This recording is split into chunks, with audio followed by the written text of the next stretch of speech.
నాగ పంచమి నాడు ఈ పనులు చేస్తే కాలసర్ప దోషం తరతరాలు వెంటాడుతుంది.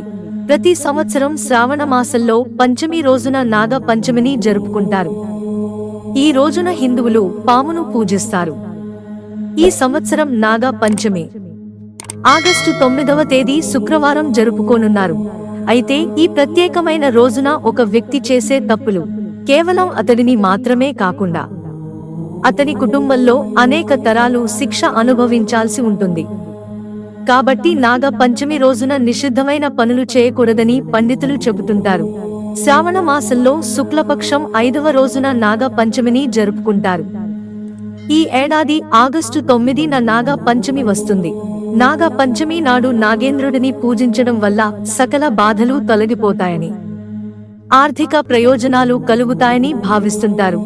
నాగ పంచమి రోజున ఈ పనులు చేయకండి.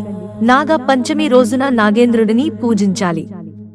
అయితే ఈ రోజు పాములను ఇబ్బంది పెట్టే పనులు అస్సలు చేయకూడదంట. పాములను చాలా పవిత్రమైన జంతువులుగా భావిస్తారు. హిందూ పురాణాల ప్రకారం నాగేంద్రుడు దేవతలకు ఎంతో ప్రీతికరమైన వ్యక్తి.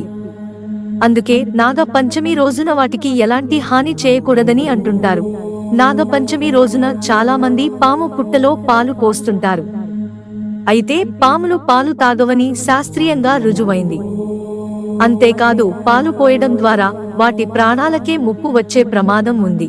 అందుకే నాగ పంచమి రోజున మట్టితో చేసిన పాము విగ్రహానికి పాలతో అభిషేకం చేయడం ఉత్తమం.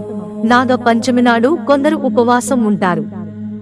ఈ రోజునాడు ఇనుము, సిల్వర్ పాత్రల్లో వండిన ఆహారాన్ని తినకూడదని అంటారు. అంతేకాదు అన్నం కూడా నాగ పంచమి రోజునాడు కొందరు తినరు. ఉపవాసం ఉన్నవారు రాత్రి సమయంలో పూరీ చేసుకుని తింటే మంచిదని చెబుతున్నారు. నాగ పంచమి రోజున భూమిని తవ్వకూడదు. అలాగే ఈ రోజున పొలంలో ఎటువంటి పని చేయకూడదంట.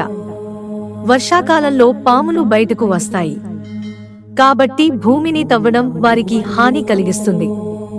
ఇది పాపానికి దారితీస్తుందని చెబుతారు. పాములను హింసించడం మరియు చంపడం వల్ల కాలసర్ప దోషం చుట్టుకుంటుంది. ఇది ఆ కుటుంబాన్ని తరతరాలు వెంటాడుతుంది. కాబట్టి నాగ పంచమి నాడు ఆ తప్పుని ఎట్టి పరిస్థితిలోనూ చేయడం మంచిది కాదు. ముఖ్యంగా నాగ పంచమి నాడు సూదులు, కత్తులతో ఏ పని చేయకూడదంటారు.